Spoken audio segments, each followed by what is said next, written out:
한국 교육에서 경제교육도 잘 안 시키잖아요. 그쵸, 안 시키죠. 원래 유태인들은 그 유명한 말 있지 않습니까? 돈을 물려주는 게 아니라 돈 버는 비법. 그쵸. 그러니까 그물. 물고기 잡는 법. 물고기 잡는 그물을 전수해준다. 이런 얘기가 있고, 뭐 실제로도 이스라엘 그쪽에서는 막 창업 자금도 이렇게 막 부모님들이 막 주고 그래요. 그래서 네가 좀 돈 좀 벌어봐라 이렇게 하는데 우리나라는 그런 게 없잖아요. 그쵸. 근데 우리 시영 씨는 어떻게 이 경제에 대해서 눈을 뿅 하고 뜨게 됐는지 그거 좀 한번 본인의 삶을 가지고 좀 설명 좀 해주세요. 자, 제가 이 책을 쓰게 된 그 과정을 좀 하나 말씀드려야 되는데 제가 원래 첫 사회생활을 이제 그 신한카드라는 회사에서 시작을 했습니다.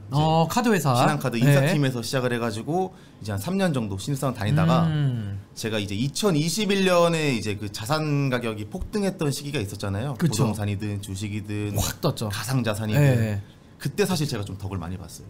덕을 봤다고요? 그때 좀 미리 좀 포지션을 잡아놨던 그런 자산 가치들이 너무 크게 오르면서 이제 회사 나오고 내가 하고 싶은 거 해야겠다 하고 나왔죠. 근데 그렇게 나와 보니까 돌아보니까 자산 가격이 꺼지면서 사회적인 문제들이 좀 발생을 했잖아요. 그렇죠. 영끌족, 비투, 뭐 욜로족. 야하.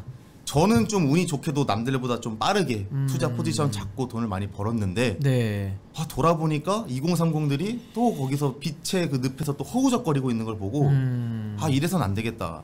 사실 저도 솔직히 말씀드리면은 제가 이제 책을 홍보하거나 다른 유튜브 요새 좀 출연을 하고 있을 때 30살에 30억을 벌었다 요런 타이틀을 좀 많이 쓰세요 이제.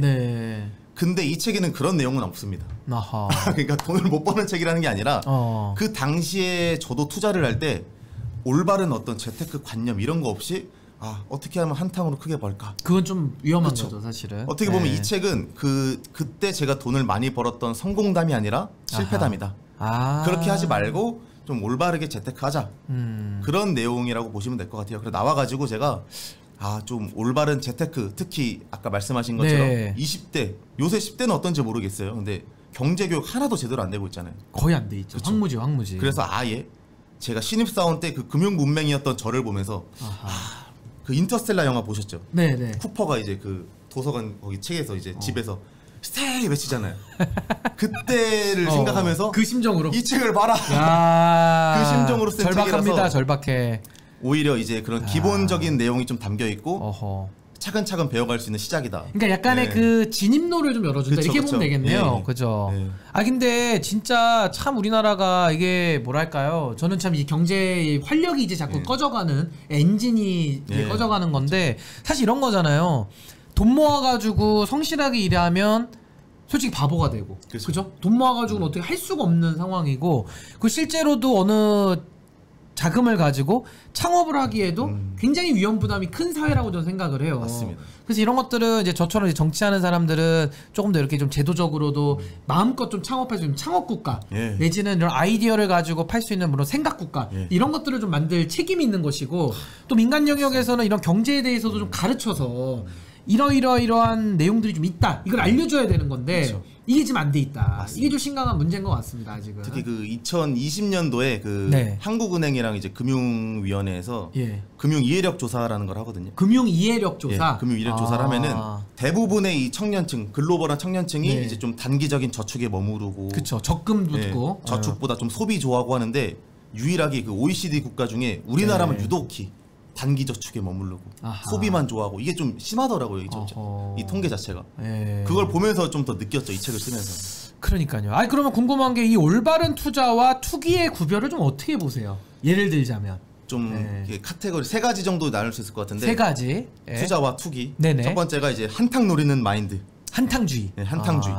한탕주의가 있고 약간 좀 단기적인 생각에 머무르는 거. 그러니까 단타. 투자라는 건 좀 이제 한평생 가는 게 투자라고 하는 투기는 한번 모으고 끝. 빨리 파이어족 해야지. 빨리 은퇴해야지. 약간 요런 마인드. 약간의 그 욕심이죠. 그죠? 욕심. 그리고 세 번째가 잘 모르는 거.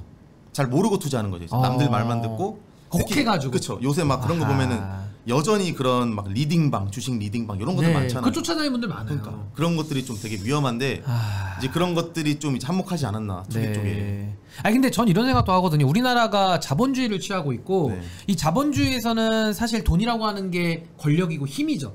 돈이 나쁜 건 아니에요. 저는 가치 중립적인 개념이라 생각을 하거든요. 근데 문제는 돈이라는 것도 올바르게 모아야 될 것이고, 그죠? 바르게 예. 정당한 방법으로. 그리고 돈도 모으면 또 잘 불리고, 그것도 올바른 방법으로 그쵸. 해야 될 것이고, 또 잘 써야죠. 맞습니다. 그래야 또 사회가 돌아가잖아요. 그러니까 이 잘 모으고, 잘 불리고, 잘 쓰는 게 정말로 그 자본주의 체제를 좀 더 성숙시키는 쪽으로 나아가야 되는데 그쵸. 지금 우리나라는 완전 거꾸로 가고 있다. 잘 모으는 것도 반칙과 특권과 부패가 그러니까요. 판치고 있고 맞습니다. 불리는 것도 네. 이상한 방법들만 판치고 있고 또 쓰지도 않아. 네. 또 졸부들이 많아요. 이게 참 대한민국이 좀 황금 만능주의로 변해가면서 좀 천민자본주의화 되는 이거 굉장히 좀 우려스럽거든요. 특히 그 금융 그 시장에도 네. 그런 좀 사기 문제들 요즘 많잖아요. 요새 많죠. 예전에 유명한 가수이셨던 분들도 네. 이제 그런 쪽이 가담이 됐냐. 그 소주 한 잔 드셨던 분 네. 그거. 예. 그런 거 보면은 그런 것들이 오히려 좀 이런 올바른 투자의 거리를 좀 두게 하는 거 아닌가.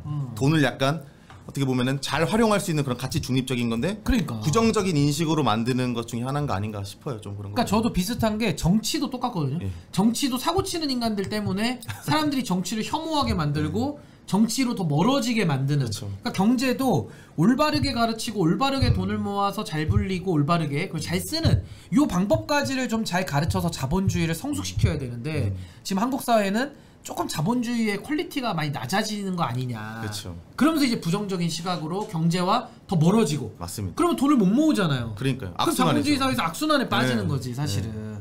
이런 거 제 문제의식 통찰 괜찮아요. 너무 지금 가슴에 와닿아가지고 지금 저 대신 그냥 경제 방송 같이 하시면 좋을 것 같아요.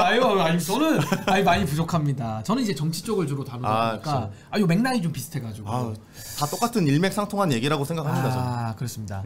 그리고 요 책은 좀 요거 많이 팔렸습니까? 어떻습니까? 반응은 없었습니까? 나오자마자 다행히도 베스트셀러 4위까지는 찍었습니다. 와. 그 뒤로 좀 이제 마케팅 대박. 역학이 없으니까 내려오긴 했는데 4위를 찍었어요? 그게 약간 좀 영광이긴 하죠 저한테는. 그거 굉장한 스펙이신데. 교보 문고에서 좀 잘 나가더라고요. 아니 이 책이 처음 쓴 거 아니에요? 첫 책이죠. 첫 책인데 4위까지? 예. 야, 이 책이 왜냐면 저도 한 2번 내봤지만 이 책 내서 파는 게 이게 보통 일이 아니에요. 이 책 많이 안 사거든 사람들이. 그죠. 어렵습니다. 그래도 우리 시영님은 굉장히 지금 빨리 시작하셔가지고 야 굉장히 또 많은 성과를 또 내셔서 대단합니다 정말. 감사합니다. 그럼 보통 이렇게 이 책을 가지고서 이런 내용들을 요즘 어떤 일을 좀 주로 하시는 거예요? 이렇게 좀 어떤 홍보도 많이 하시고 강연도 하시고 좀 이러신 거예요? 그렇죠. 요새는 좀 강연 많이 다니고 특히 요새는 뭐 이제 그런 군부대도 갔다 오고 군부대? 뭐 소방학교도 가서 이제 강의도 하고 이런 것 좀 하면서 좀 재테크 널리 알리고 있죠 지금. 그러니까 주로 주제는 요 책과 관련된 그 금융 그쵸. 시작하는 거. 사회 초년생들 신입사원들이 어떻게 하면은 올바르게 돈을 모으는가. 이제 보통 이제 30살에 취업을 한다 치면은 그렇죠. 60살까지 한 30년 정도를 보잖아요. 인생 계획을 세우는 거네, 그죠? 여기서 어떻게 해서 은퇴할 때 어느 정도의 내 소득을 만들어낼 것인가까지.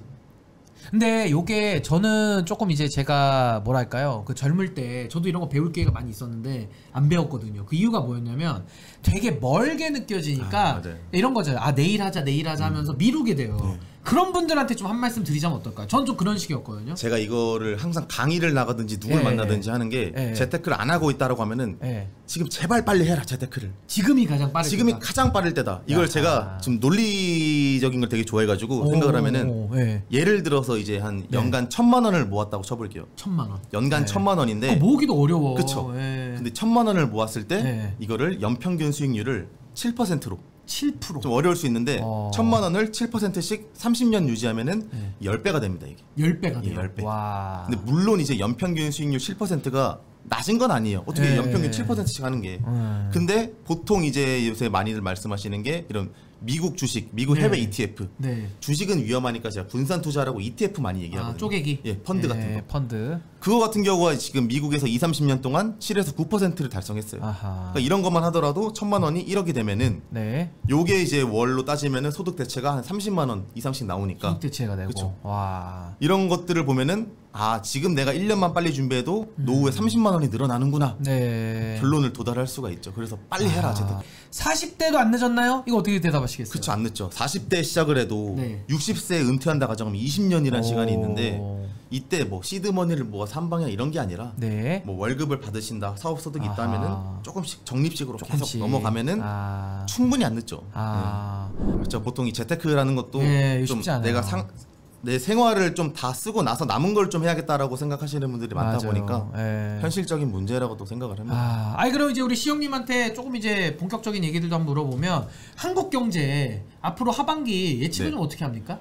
하반기 예측. 결국 네. 한국 경제도 네. 결국에는 미국을 따라갈 수밖에 없다. 아 미국을 따라간다. 미국의 기준금리에 따라서 아하. 바뀔 수밖에 없다. 어떻게 보십니까? 결국 지금 이제 대부분 전문가들도 예상을 하는 게 예. 지금 하반기에 지금 기준금리가 지금 엄청 급격하게 올렸잖아요. 작년 예. 말부터 지금 거의 5%대 넘는데 많이 올라갔죠. 요게 이제 정점에 다다랐다라고 생각을 한다면은 이제 나중에 인하까지 생각을 하게 되면은 결국에는 이런 영향이 또 이제 한국에 또 영향을 줄 수밖에 없다. 미국의 이제 금리 그쵸, 문제가 그쵸. 예, 예. 기준금리 또 인하가 된다 하면은 또 이제 환율 문제 생기고 또 미국이 또 저희 소비재들 역할을 또 하잖아요. 그렇죠. 한국이 또 수출 중심 예. 국가다 큰 보니까 시장이고 또 예. 그런 것들이 또 바로 영향 주기 때문에 네. 사실은 뭐 기준금리 인하한다라고 치면은 보통 같으면은 이제 보통 기준금리 인하를 해서 시장이 유동성 공급하고 네. 시장을 살리자라고 하는데 네. 역사적으로 기준금리가 높아졌다 내려오면은 항상 침체가 왔었습니다. 아. 그래서 이런 것들도 좀 이제 지금 투자를 할 때 좀 되게 염두하셔야겠네요. 염두를 해야 된다. 아. 특히 이제 그 주식시장 같은 경우에 지금 7개월 연속 상승했거든요. 아하. 미국 주식 같은 경우에 예. 과연 앞으로도 갈까? 아. 요걸 좀 이제 어느 정도의 좀 포트폴리오를 조정을 해야 된다. 아하. 아니 근데 저는 이제 어떤 생각이 드냐면 저는 하반기 경제 어려울 걸로 보거든요. 근데 저도 저는 물론 생각합니다. 미국에 대한 것도 있지만은 더 유심히 봐야 될 것은 국가 안보적 위기. 그러니까 쉽게 말하면 지금 북중러 한미일 이 대결 구도 속에서 이 중국이 어떻게 재채기를 할 것이냐. 예. 중국이 예를 들면 이런 문제도 좀 우리가 유심히 봐야 될 것 같고요. 또 하나는 국내적으로는 이게 지금 소비가 많이 위축될 수밖에 없거든요. 쓸 돈이 없어. 예. 쓸 돈이. 근데 이게 부익부 빈익빈 또 나눠져 가지고 명품관 가보면요 지금도 줄 서서 삽니다. 그쵸. 그러니까 잘 사는 사람들은 물론 소비가 좋은 거예요. 소비는 계속 해야 되는 건데 쓸 돈이 있는 사람들은 계속 쓰지만은 정말 일반 대중들 정말 평범한 시민들이 결국 경제를 힘리고 결국 일으켜야 되는데 지금 다들 막 주머니에 막 돈이 줄어드니까 막 점심값도 지금 많이 아껴가지고 그쵸. 많이들 소비를 위축시키고 있는 상황이거든요. 이런 상황 속에서 뭐 금리 올라가면은 대출 받은 거 이자 올라가지, 또 공과금 올라가지, 전기세 올라가지, 뭐 이러면 쓸 돈이 없는 거예요, 진짜. 그래서 저는 그럼 경기가 또 소비가 위축되면은 또 계속 악순환에 빠지잖아요, 이게. 그쵸. 어느 정도 굉장히 소비가 좀 받쳐줘야 염려가 되는 되니까. 겁니다, 지금 네. 경제 자체가. 참 미국의 금리 문제 짚어주셨고 또 국가 안보적인 위기, 또 제가 국내의 또 소비 위축 뭐 이런 것들까지 한번 짚어봤는데. 그리고 전체적인 그런 것도 있는 것 같아요. 이제 인구가 줄면서 네. 전체적으로 이런 뭐랄까요 소비 자체가 총량이 줄고 있다. 그렇죠. 그러니까 시장이 줄어드는 거죠. 인구 자체가 줄어들고 있다. 그리고 보니까. 인구도 주는데 특히 네. 요새 이제 대부분 관심 있는 게 부동산 문제. 그렇죠. 과연 부동산 가격은 계속 오를 것인가? 거기에 다 몰입해 있어요. 그러니까요. 특히 특히 요새 같은 경우에도 부동산 가격이 내려오다가 지금 약간 반등하는데 네. 요새도 지금 반반씩 나뉩니다. 요게 지금 저점 찍고 반등하고 있다. 아하. 혹은 데드캣 바운스라 해가지고 네. 저점 찍고 다시 내려간다. 일시적인 소폭 상승이다라고 또 보시는 분들이 많아요. 또 판단이 갈리네. 또. 그렇죠. 근데 장기적으로는 집값은 빠질 수밖에 없죠. 사람들이 집을 이제 안 사는데 뭐. 근데 이것도 살 보면은 돈도 없어 그 몇십억은. 오를 때는 오른다. 특히 서울 중심부, 중심부. 뭐 한남, 뭐 성수, 뭐 강남 이런 데는 여전히 제가 볼 때 한 10년, 20년까지는 불패일 것 같다. 아무튼 뭐 부동산에 대해서도 참 이게 예측이나 이런 건 쉽지 않은 건데 어쨌든 부동산 가격에 대해서는 정부가 또 관리를 해야 되는 부분이 있는 것이고 장기적으로는 어쨌든 이제 수도권에 사람이 계속 모이니까 그쵸. 이게 또 네. 변수가 많고 이래서 저는 개인적으로 지방분권주의자이기 때문에 인구를 좀 흩어야 된다고 생각하거든요.